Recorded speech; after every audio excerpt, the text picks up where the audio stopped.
apakah hati dan hidupmu itu benar-benar menghormati Tuhan? Apakah engkau menghormati kekudusannya?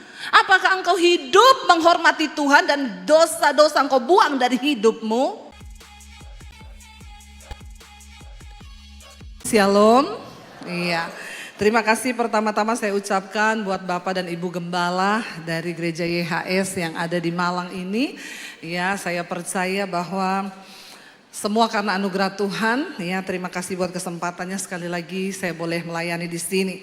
Bapak Ibu, ya tidak ada yang lain yang kita rindukan di dalam hidup pengiringan kita kepada Tuhan selain kita ini hidup dan melihat kemuliaan Tuhan. Amin. Ya, karena ketika Tuhan memanggil kita untuk percaya kepada Dia, Tuhan sudah menyediakan kemuliaannya bagi kita. Dan apa yang terpenting yang harus kita dapatkan di dalam hidup pengiringan kita kepada Tuhan, yaitu ya kemuliaan Tuhan itu. Karena kemuliaan itu berbicara tentang kemenangan. Kemuliaan Tuhan berbicara tentang kelepasan, tentang semua hal yang kita rindukan terjadi. Saya banyak mendapatkan konseling, ibu saya ini sudah bertahun-tahun ikut Tuhan.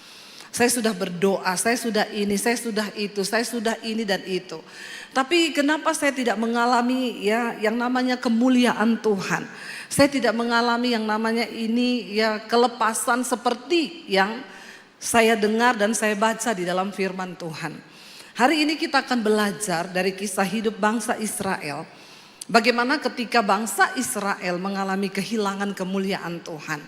Ya, saya akan ambil dari 1 Samuel pasal yang keempat. Saya sedikit beritahu kepada kita kisahnya. Pada waktu itu ketika Tuhan sudah tidak berkenan atas Imam Eli dan keluarganya.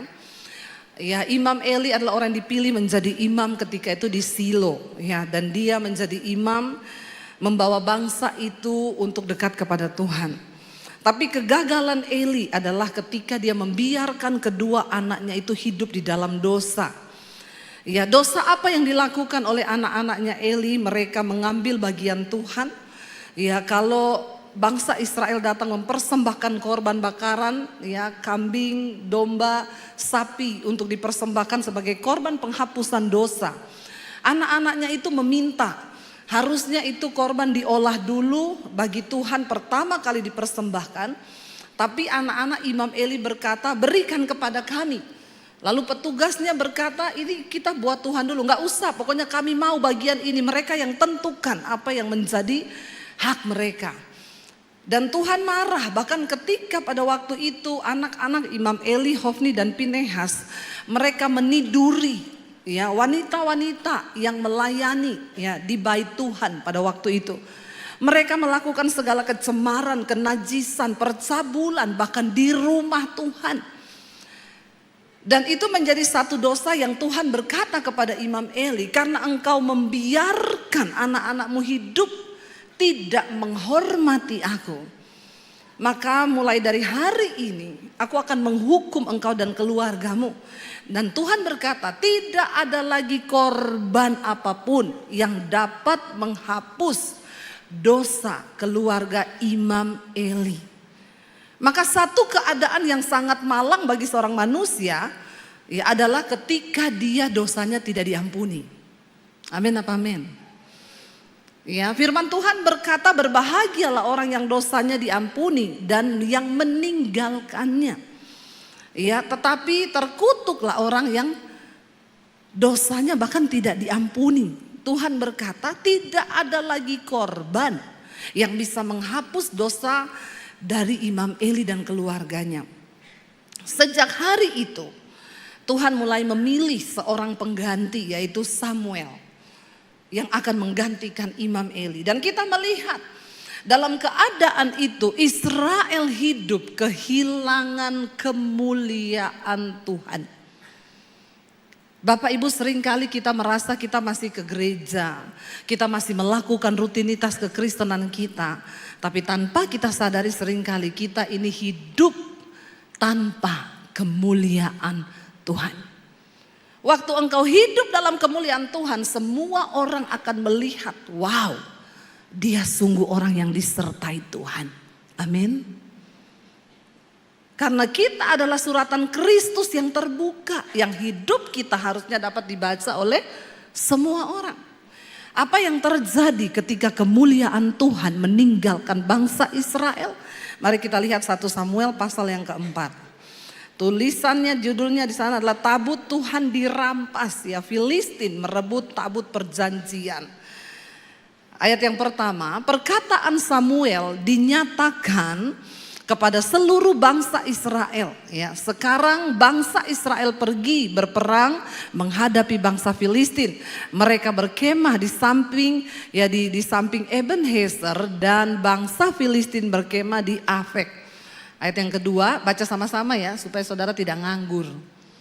Jadi saya juga ada temennya. Nanti kalau nganggur tidur. Orang itu kalau kebanyakan nganggur bahaya. Amin. Ya, supaya saudara aktif juga. Saya tahu nih banyak yang gak baca Alkitab di rumah. Jadi baca Alkitab di gereja. Yuk baca bersama 1, 2, 3. Bangsa Filistin mengatur posisi barisan mereka untuk menghadapi Israel. Pada saat terjadi pertempuran, bangsa Israel terpukul kalah oleh bangsa Filistin. Mereka menewaskan kira-kira 4.000 orang dari pasukan Israel di medan pertempuran. Israel kalah atau menang? Berapa ribu orang yang tewas? 4.000. Kalah. Israel kalah terhadap orang Filistin. Ayat yang berikutnya, lalu orang-orang itu masuk ke dalam kemah dan berkata para tua-tua Israel, mengapa hari ini Yahweh membuat kita kalah di hadapan bangsa Filistin? Marilah kita membawa tabut perjanjian Yahweh dari Silo ke tengah-tengah kita, agar tabut itu dapat menyelamatkan kita dari musuh-musuh kita. Ketika mereka kalah terpukul 4.000 orang mati, bangsa Israel berpikir, loh kan ada tabut. Tabut berbicara tentang kemuliaan Tuhan. Tabut itu berbicara tentang kehadiran Tuhan. Tabut itu berbicara tentang kemenangan. Tabut itu berbicara tentang kuasa Tuhan yang dahsyat. Kenapa kita nggak ambil tabut itu, lalu kita bawa ke tengah-tengah tempat pertempuran? Mereka percaya kalau tabut itu ada bersama-sama dengan mereka, maka mereka akan mengalami kemuliaan, yaitu kemenangan di medan pertempuran. Apa yang terjadi? Kita lanjutkan ayat yang kelima. Ayat yang keempat ya. Ayat yang keempat. Lalu baca bersama, bangsa itu mengutus ya orang ke Silo supaya mereka mengambil dari sana tabut perjanjian Yahweh Sabot itu. Yahweh semesta alam yang berdiam di antara kerub-kerub. Kedua anak laki-laki Eli, yaitu Hofni dan Pinehas, ada di sana bersama tabut perjanjian Elohim itu. Hofni dan Pinehas ada di sana. Mereka tahu tabut itu di sana dan mereka mengizinkan tabut itu dibawa pergi. Padahal mereka tahu tidak sembarangan untuk membawa tabut itu pergi dari sana. Ya, harus ada persetujuan dari Imam Eli dan lain sebagainya, tapi kedua anak ini ya mengambil alih, bahkan tidak bertanya apa-apa. Mereka membawa tabut itu. Ayat yang kelima berkata, ketika tabut perjanjian Yahweh itu masuk ke dalam perkemahan, seluruh orang Israel bersorak dengan nyaring sampai bumi bergoncang. Wow enggak? Wow. Kenapa mereka bersorak dengan nyaring? Karena mereka berpikir, wow, kemenangan besar akan terjadi. Waktu tabut itu ada, kemuliaan Tuhan datang, maka kita pasti akan menang. Lalu mereka bersorak-sorai sampai bumi bergoncang. Saudara pernah bersorak sampai bumi bergoncang? Rumahmu aja lah, kamarmu aja bergoncang ada? Enggak, kalau di atas kasur bergoncang ada, kita lompat-lompat teriak-teriak gitu bisa bergoncang-goncang ya. Tapi kayaknya ini teriakan dahsyat banget ya, sampai membuat bumi bergoncang. Ya, dan apa yang terjadi ketika teriakan besar itu, ketika sorak-sorai itu terjadi, bahkan apa yang saya dapat di sini, saudara, teriakanmu, sorak-sorakmu, sekalipun membuat bumi bergoncang, belum tentu itu menggoncangkan hati Tuhan. Amin. Ya, jangan cuma hebat di gereja waktu nyanyi, ya. Kita nyanyi dengan luar biasa. Kita buat iblis gemetar. Ya. Sampai di rumah iblis buat kita gemetar. Ya, itu yang banyak saya lihat sih dari orang Kristen, ya. Bukan soal lompat-lompatmu seperti apa. Sekalipun bumi bergoncang karena teriakanmu, belum tentu hati Tuhan tersentuh. Bangsa Israel bersorak-sorai karena tabut itu datang. Tapi mereka tidak sadar bahwa kemuliaan Tuhan sudah tidak ada bersama-sama dengan mereka. Mereka nggak sadar bahwa kemuliaan Tuhan nggak tinggal lagi dengan mereka. Kita lihat ayat yang berikutnya berkata begini. Bangsa Filistin mendengar keributan dari teriakan itu dan berkata, apakah arti keributan dari teriakan dahsyat di perkemahan orang-orang Ibrani itu? Lalu mereka mengetahui bahwa tabut Yahweh telah datang ke dalam perkemahan itu. Orang Filistin penasaran. Apa yang membuat mereka bersorak begitu hebat? Setelah diselidiki, ternyata tabut Tuhan sudah dibawa ke perkemahan Israel di medan pertempuran. Lalu apa yang terjadi ketika orang Filistin tahu bahwa tabut itu dibawa? Baca bersama ayat 7. Bangsa Filistin menjadi takut. Takut. Bahkan musuh-musuh Israel pun gemetar. Ketika mereka mendengar tentang tabut Tuhan yang dibawa, karena mereka tahu bahwa tabut itulah yang sudah membuat banyak mujizat besar di antara orang Israel. Mereka tahu ketika Tuhan hadir, maka sesuatu itu pasti terjadi. Mereka tahu bahwa ketika Tuhan, ya, yang semesta alam itu ada di pihak Israel, maka mereka nggak bisa berbuat apa-apa. Dikatakan di sana mereka berkata, mereka menjadi takut. Mereka berkata, Elohim telah datang ke dalam perkemahan itu. Lalu mereka juga berkata, celakalah kita, sebab belum pernah ada yang seperti itu sebelumnya. Mereka sangat tahu tidak ada Tuhan yang seperti Tuhannya orang Israel. Tidak ada kuasa lain yang sebelumnya pernah terjadi di tengah-tengah orang Israel. Bagaimana ketika kemuliaan Tuhan itu hadir, sesuatu yang luar biasa pasti terjadi. Kita lihat ayat yang ke-8, ayat yang ke-9, ayat yang ke-8 berkata, celakalah kita. Orang Filistin bilang, sudah celaka kita pasti. Siapakah yang akan melepaskan kita dari tangan Elohim yang hebat itu? Itulah Elohim yang telah menghajar bangsa Mesir dengan setiap tulah di padang gurun. Mereka mendengar apa yang dilakukan oleh Tuhan ketika Tuhan hendak membebaskan umatnya bangsa Israel. Tulah demi tulah terjadi. Mereka juga tahu bahwa Tuhan yang sama yang menyertai bangsa itu yang sudah membelah laut. Sehingga pasukan Fir'aun mati semua tenggelam di laut itu. Mereka juga tahu Tuhan yang sama itu, Tuhan yang berjalan bersama-sama bangsa Israel, yang memberi tiang awan ketika panas terik itu datang. Mereka juga tahu Tuhan itu yang memberi sinar, memberi tiang api di tengah malam kegelapan di padang gurun. Mereka tahu Tuhan yang sama, Elohim itu yang sudah menurunkan mana dari sorga. Itulah kemuliaan Tuhan. Itulah kedahsyatan Tuhan. Biar musuh-musuhmu, biar orang lain melihat bahwa hidupmu itu disertai Tuhan. Sehingga mereka akan berkata, wow, sungguh Tuhan yang dia sembah itu Tuhan yang dahsyat. Karena itu jangan biarkan kemuliaan itu hilang dari hidupmu.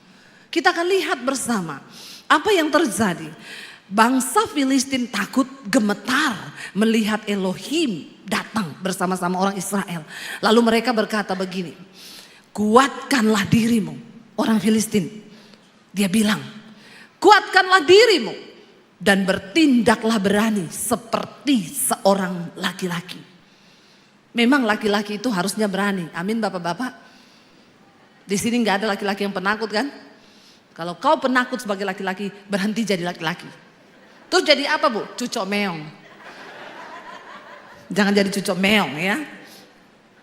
Harus bertindak seperti seorang laki-laki yang dewasa, ya. Dan ini bagi kita semua juga di sini, ya. Artinya apa? Spiritnya itu loh yang harus kita ambil. Walaupun kita wanita, kita harus bertindak seperti seorang laki-laki ketika di dalam perjuangan iman. Artinya apa? Laki-laki itu ya lambang dari kekuatan, kedewasaan. Tapi ada yang bilang, Bu, suami saya itu enggak dewasa-dewasa. Memang susah mengukur kedewasaan laki-laki. Kecuali ketika dia ada di tukang potong rambut. Kalau dia bayarnya 50.000 itu berarti dia laki-laki dewasa. Karena ada tulisannya dewasa 50.000, anak-anak 25.000. Ya, hanya di situ saja kelihatan kedewasaan laki-laki itu. Waktu dia bayar potong rambut. Tapi di sini tidak, semua laki-lakinya dewasa, amin. Haleluya. Kok aminnya kurang mantap gitu ya. Ya, laki-laki yang dewasa itu menjadi imam yang benar bagi rumah tangganya. Suami yang benar bagi keluarganya. Yang berdiri teguh di dalam firman. Amin Bapak-bapak. Itu adalah tanggung jawabmu. Ya, harus bawa istri dan anak-anakmu takut Tuhan. Kalau engkau saja sebagai seorang imam sudah tidak berdiri benar, maka rumah tanggamu pasti goyang. Orang Filistin berkata, jangan takut, kuatkanlah dirimu. Bertindaklah sebagai seorang laki-laki. Hai orang-orang Filistin, supaya kamu tidak menjadi budak orang-orang Ibrani itu. Sebagaimana dahulu mereka adalah budak-budakmu. Kamu harus memberanikan diri dan berperanglah. Satu yang membuat orang Filistin menjadi semangat. Mereka bilang, jangan sampai kamu kalah dan kamu akan jadi budak. Menjadi budak itu tidak enak. Demikian juga menjadi budak dosa itu tidak enak. Ada banyak orang Kristen yang hidup sebagai budak dosa. Setiap hari dia jatuh dalam dosa yang sama, engkau sedang diperbudak. Hari ini apapun yang memperbudak hidupmu, lepaskan di dalam nama Yesus. Ada orang yang berkata, Bu, saya sukanya selingkuh Bu. Tapi saya tahu itu dosa Bu, tapi saya mau lepas gak bisa-bisa ya Bu. Saya bilang, ya kamu mau lepas, kamu udah tahu. Itu sama dengan orang bilang gini, saya ini tiap hari jatuh di got Bu. Tapi saya bingung ya jatuh terus kenapa? Soalnya saya mainnya deket got. Nanti kalau jatuh di got, yang salah siapa? Got. Ya, kayak ada bapak-bapak di Sulawesi. Istrinya bilang, kalau kau pulang gereja, kau jangan habiskan itu anggur perjamuan, nanti kau mabuk lagi. Dia bilang tidak, nanti kau jatuh di got, saya malu tahu. Setiap kali kamu pulang gereja, kamu mabuk, kamu jatuh di got. Nanti orang datang panggil, Bu itu loh suaminya di got. Dia bilang, saya malu. Suaminya bilang, tenang. Saya sudah hafal di mana itu got. Jadi saya tidak mungkin jatuh di got. Ya, bener. Besoknya pulang gereja orang datang, Bu, suamimu jatuh di got. Dia datang ambil suaminya. Saya kan sudah bilang, Pak, saya itu malu kau jatuh di got terus karena mabok. Keluar kau. Dia bilang, kemarin tidak ada got di sini. Kenapa? Ada got. Siapa yang pindahin nih got ke sini? Nah, yang salah got. Orang itu kalau diperbudak dosa, ya selalu dia salahin orang. Ya, jangan engkau mau diperbudak. Satu-satunya alasan yang membuat bangsa Filistin maju dengan keberanian yang kokoh, karena di otaknya mereka tidak mau diperbudak. Mereka nggak mau jadi budaknya orang Israel. Apa yang terjadi Bapak Ibu? Alkitab berkata, baca bersama ayat yang ke-10. Lalu berperanglah bangsa Filistin itu dan bangsa Israel menang atau kalah? Alkitab berkata dengan jelas di sana, bangsa Israel terpukul kalah. Dan mereka masing-masing berlari ke kemahnya. Terjadilah apa? Pembantaian yang besar. Sebab ada berapa yang mati? Ada 30.000 orang dari pasukan bangsa Israel yang gugur. Sebelum mereka berperang membawa tabut perjanjian, berapa yang mati? 4.000. Setelah mereka membawa tabut perjanjian, menang atau kalah? Yang mati berapa? Berlipat kali ganda yang mati. Lalu mereka bertanya, di mana kemuliaan Tuhan itu? Bukankah kami sudah membawa lambang dari kehadiran Tuhan di tengah kami? Bapak Ibu, Tuhan itu tidak bisa direkayasa. Mari engkau punya pemahaman yang benar akan firman Tuhan. Kenapa saya selalu berkata, jangan engkau suka titip-titip doa. Engkau harus datang sendiri kepada Tuhan, engkau harus bertemu Tuhan supaya engkau memiliki pengalaman pribadi dengan Tuhan. Tapi ada banyak orang Kristen tuh yang gak ngerti.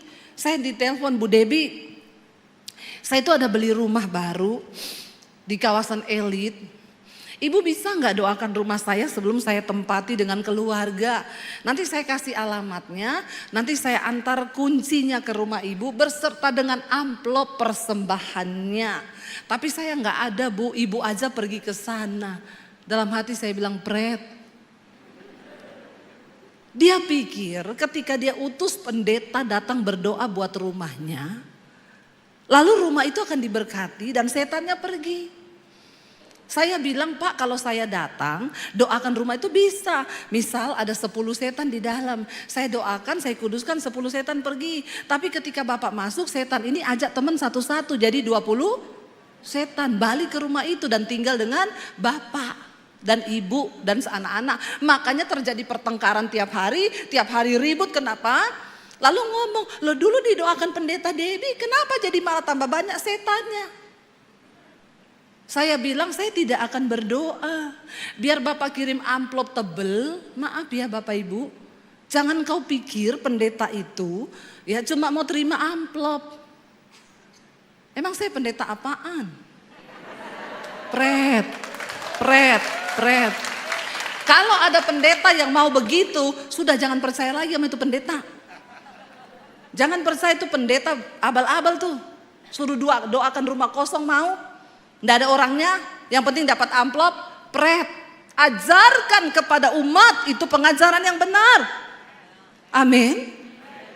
Saya bilang Bapak Ibu harus ada di rumah itu. Nanti Bapak Ibu yang doa pengurapan, saya cuma berdoa. Supaya apa? Waktu Bapak Ibu yang berdoa, setannya pergi. Bapak Ibu tinggal, setannya juga takut karena dia bilang ini dulu yang berdoa. Dia orang yang beriman.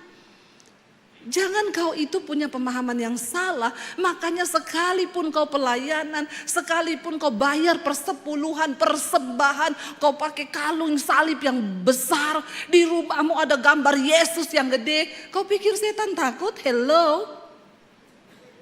Bangsa Israel berpikir dengan mereka membawa tabut perjanjian, maka Tuhan akan berpihak kepada mereka. Tuhan bukan Tuhan yang bisa direkayasa. Saya ada masalah Bu, saya baca doa Bapa kami 100 kali. Dia kira setelah dia berdoa Bapa kami 100 kali, yang ada Tuhan tuh enggak tergerak hatinya. Mulutmu berbusa, iya. Karena kau baca doa Bapa kami 100 kali. Bangsa Israel bersorak karena tabut itu datang. Bahkan bumi gemetar karena sorak-sorak mereka. Tapi Tuhan gak ada di sana. Tuhan gak hadir di situ. Saudara mau buat ucapan syukur di rumahmu, engkau mau datangkan pendeta besar, pendeta hebat. Bukan itu persoalannya. Apakah hati dan hidupmu itu benar-benar menghormati Tuhan? Apakah engkau menghormati kekudusannya? Apakah engkau hidup menghormati Tuhan dan dosa-dosa engkau buang dari hidupmu? Sekarang ini terlalu banyak orang yang bermain-main. Berapa banyak orang melayani Tuhan di mimbar, tapi mereka mencemarkan mimbar seperti anak-anaknya Hofni dan Finehas, anaknya Eli. Mereka melakukan kenajisan, mereka tidur dengan perempuan-perempuan. Maka saya berkata, hello, engkau para pelayan mimbar, kita bukan gagah-gagahan di sini, ditampilkan di sini, nyanyi-nyanyi, keluar di YouTube, keluar di mana. Kalau hidupmu tidak dalam kemuliaan Tuhan, engkau hidup bersinah, engkau hidup dalam kenajisan, engkau melakukan percabulan, Banyak sekarang para WL, selingkuh, singers, pemain musik, hidup mereka nggak benar. Di sini nggak ada yang ngaku. Tapi mari kita kuduskan hidup kita. Amin. Supaya pelayanan kita tuh juga berdampak. Supaya apa yang kita sampaikan itu bisa diterima oleh orang. Hamba Tuhan kalau hidupmu sendiri di luar kemuliaan, maka pelayananmu tuh omong kosong. Sekalipun engkau berkhotbah itu tidak akan masuk ke dalam hatinya orang yang mendengar. Sebab engkau sendiri tidak menjadi pelaku-pelaku dari firman Tuhan. Itu yang terjadi. Saya diundang satu keluarga kaya, Bu, anak saya mau balik ke Amerika. Mereka kuliah di Amerika sekolah, jadi Ibu tolong doakan urapi mereka. Besok jam 8 pagi kalau bisa Ibu datang ke rumah kami. Saya bilang, ya saya mau datang asal ada bapaknya dan ibunya di situ.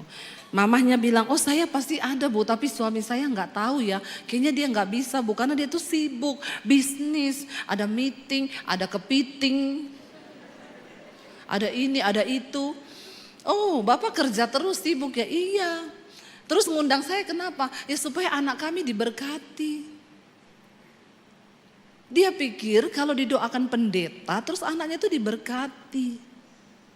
Lalu saya bilang, kalau Bapak ada saya datang. Tapi kalau Bapak enggak ada saya enggak datang. Dalam hati saya, ya siapa saya? Kamu aja yang punya kepentingan dengan anakmu kok enggak menghormati Tuhan? Kok kamu suruh saya datang? Walaupun amplopmu tebel. Mereka tuh seringkali pikir pendeta itu hanya sekedar amplop. Saya juga berdoa supaya para pendeta yang mendengarkan khotbah saya ini bertobat. Kau jangan melihat amplopnya tebel. Katakan sesungguhnya yang benar tentang firman Tuhan. Ajarkan yang benar kepada umatmu. Jangan karena amplop. Karena orang kaya terus akhirnya oke. Lakukan sesuai firman Tuhan. Akhirnya dikabari malam-malam, Bu, oke Bu, saya bisa bujuk suami saya, Bu. Akhirnya besok dia bisa, Bu, jam 8 ya, Bu. Oke, saya datang. Ketika sudah berkumpul, saya berdoa, lalu saya bilang nanti saya akan berdoa buat anak-anak. Tapi yang akan mengurapi anak-anak ini bapak dan ibu. Suaminya mulai kelimpungan, bingung. Hah? Saya? Saya bilang, loh kenapa Pak? Ya, tidak ada berkat yang lebih besar bagi seorang anak daripada berkat dari orang tua. Amin. Karena orang tua pasti memberkati anak dengan segenap hati. Kalau pendeta kan hanya sekedar mendoakan, tapi orang tua dengan harapan, dengan air mata, dia rindu anaknya ini benar-benar diberkati oleh Tuhan. Lalu, loh, Bu Debbie sini sebentar Bu, saya diajak ke ruang sebelah. Kenapa? Bu, kan katanya kalau kita doakan berkat tumpang tangan kepada orang itu bisa transfer spirit ya Bu. Terus saya bilang, iya kenapa Pak? Lah nanti saya kalau doakan anak-anak saya bisa transfer spirit. Emang Bapak ada roh apa ya? Kok takut anaknya transfer spirit? Emang spirit apa yang ada dalam Bapak? Terus, ya kan bukan gitu ya Bu. Maksudnya kalau saya ada dosa ya nanti... Ya, emang dosa apa yang ada sama Bapak? Ini yang saya suka saudara. Ya, kenapa? Kenapa saya panggil? Karena saya tahu yang begini-begini ini. Kenapa Pak? Ada dosa apa? Mending Bapak sekarang bertobat. Saya kasih Bapak waktu beberapa saat. Supaya Bapak bertobat dulu. Setelah Bapak bertobat, minta ampun sama Tuhan. Kuduskan tanganmu, kuduskan hatimu dan hidupmu. Lalu engkau lepaskan berkat buat anak-anakmu. Terus, iya Bu, sebentar ya Bu. Ya udah dia masuk ke kamar mandi, biar dia bertemu Tuhan di kamar mandi. Bapak-bapak, enggak ada berkat yang lebih besar bagi anak cucumu selain berkat dari hidupmu. Makanya engkau harus hidup dalam pertobatan, amin. Akhirnya dia keluar, masih tanya lagi, jadi saya ya Bu? Iya jadi Bapak. Ya udah akhirnya dia doakan anak-anaknya. Itu yang benar. Jangan engkau pikir ketika engkau panggil pendeta hebat, terus anakmu diberkati gitu. Tuhan tuh gak bisa direkayasa. Tuhan tuh enggak bisa main-main. Kau pikir kau bisa sogok Tuhan? Enggak bisa. Karena persembahan hidup, pertobatan itu yang lebih menyenangkan hati Tuhan. Itu yang lebih membuat Tuhan tuh bergetar. Bangsa Israel berpikir ketika mereka membawa tabut itu maka mereka akan mengalami kemenangan. Ayat yang ke-11 baca bersama, dikatakan di sana, tabut Elohim akhirnya dirampas. Bahkan juga kedua anak laki-laki Eli tewas, yakni Hofni dan Pinehas. Tuhan sudah berfirman kepada Imam Eli lewat Samuel, karena engkau tidak bertobat, maka anakmu berdua akan mati, engkau pun akan mati di hari yang sama. Dan tidak akan ada lagi kakek di dalam keturunanmu, karena kamu semua akan mati. Dan benar terjadi. Ayat yang ke-12, seorang dari suku Benyamin lari dari barisan pertempuran. Orang itu lari, ya, dan dia datang ke Silo pada hari itu juga. Pakaiannya terkoyak-koyak dan debu tanah di atas kepalanya. Ini orang lari dari medan pertempuran memberi kabar kepada Eli. Ketika ia datang, Eli sedang duduk di kursi di tepi jalan sambil menunggu, mengamat-amati, hatinya sangat gelisah. Karena apa? Tabut itu dibawa lari oleh anaknya pergi ke medan pertempuran. Hatinya gelisah karena tabut Elohim itu. Dan ketika orang itu masuk ke dalam kota, ia memberi laporan. Lalu seluruh kota itu menjerit, mendengar cerita bahwa tabut Tuhan dirampas. Hofni dan Pinehas mati di medan pertempuran. Penduduknya menjerit, bukan lagi bersorak, ya, tapi menjerit. Ayat yang ke-14 berkata, ya, ayat yang ke-14, saat Eli mendengar kegaduhan dari teriakan itu, ia berkata, suara gaduh itu kegemparan, apakah itu? Ya, orang itu pun bergegas dan datang segera memberi laporan kepada Eli. Ayat 15 di sana dikatakan, Eli telah berumur 98 tahun dan matanya telah rabun sehingga ia tidak dapat melihat, udah buta Eli. Orang itu pun berkata kepada Eli, akulah datang dari barisan tempur itu dan hari ini aku telah melarikan diri dari barisan tempur. Eli berkata, apa yang telah terjadi di sana anakku? Ayat yang ke-17, pembawa kabar itu menjawab dan berkata, Israel telah melarikan diri dari hadapan bangsa Filistin dan di sana juga telah terjadi pembantaian yang besar-besaran di antara rakyat. Kedua anakmu juga telah mati, yakni Hofni dan Pinehas, dan tabut Elohim telah dirampas. Lalu dikatakan ketika ia menyebutkan tentang tabut Elohim itu dirampas, Eli terjatuh ke belakang dari tempat duduknya di pinggir pintu gerbang, lehernya patah dan ia pun mati pada hari yang sama dengan kedua anaknya itu yang mati. Karena orang itu telah tua dan gendut berat, makanya jangan gendut-gendut. Eli telah menjadi hakim atas Israel selama 40 tahun. Tragis matinya. Dan ayat yang berikutnya berkata, waktu itu menantu perempuannya, istri dari Pinehas, sedang hamil tua dan hampir melahirkan. Ia mendengar kabar tentang tabut Elohim itu yang telah dirampas dan mendengar bahwa ayah mertuanya serta suaminya mati. Telah mati semua. Lalu ia membungkuk dan bersalin. Karena memang waktu melahirkan telah tiba, saat itu juga melahirkan istrinya Pinehas. Dan ayat yang berikutnya berkata, menjelang saat kematiannya, mati juga dia habis melahirkan. Wanita-wanita yang berdiri di sampingnya berkata kepadanya, jangan takut, engkau telah melahirkan seorang anak laki-laki. Tetapi ia tidak menjawab, bahkan tidak memperhatikannya.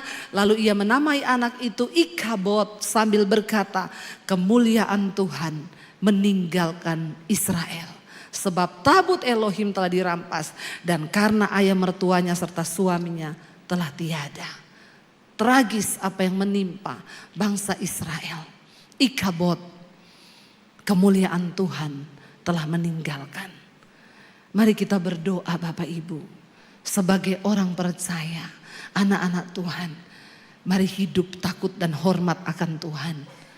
Tuhan tidak bisa direkayasa.